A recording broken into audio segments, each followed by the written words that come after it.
Il-Partit Nazzjonalista reġa' insista li l-għajnuna fl-enerġija mhux sostenibbli. F'dibattitu fuq l-Istazzjon Nazzjonali li kienet jiddiskuti l-baġġet tas-sena d-dieħla kien il-wib tal-Grupp Parlamentari tal-PN li ddikjara dan. Dan wara li d-deputat Ivan Castillo bħal kap tal-Partit Nazzjonalista Bernard Grech qal li fuq il-prezz tal-enerġija wieħed irid ħares lejn il-prezz taż-żejt barra minn Malta. Tafx ma semmix il-bieraħ il-Prim Ministru?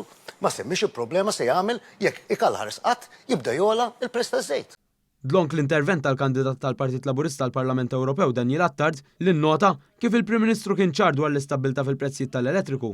Iżda l-wib tal-Partit Nazzjonalista Robert Kutajjar insista li l-għajnuna mhux sostenibbli. Il-Gvern kien ċar, mhux bħalma qalet l-Oppożizzjoni kienet ċara.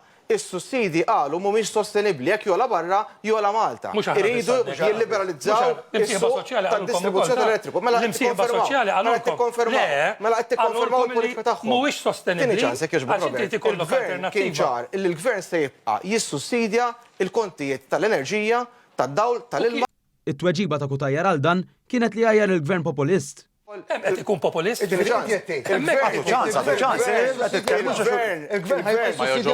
kien ċar. Għalissa hekk hemm bżonn ngħinu lill-familji u lin-negozji. Il-Gvern għandu politika l-ġejjieni fejn tidħol anke l-enerġija. Hawn Attar spjega l-pjan tal-Gvern għas-settur fosthom proġetti kbar li jsaħħu u jvarjaw il-provista tal-enerġija. U fil-waqt li l-pjani tal-Gvern ħarġu ċar, il-kellima tal-Partit Nazzjonalista ma kinux kapaċi jispjegaw is-suppost viżjoni li għandu l-Partit Nazzjonalista.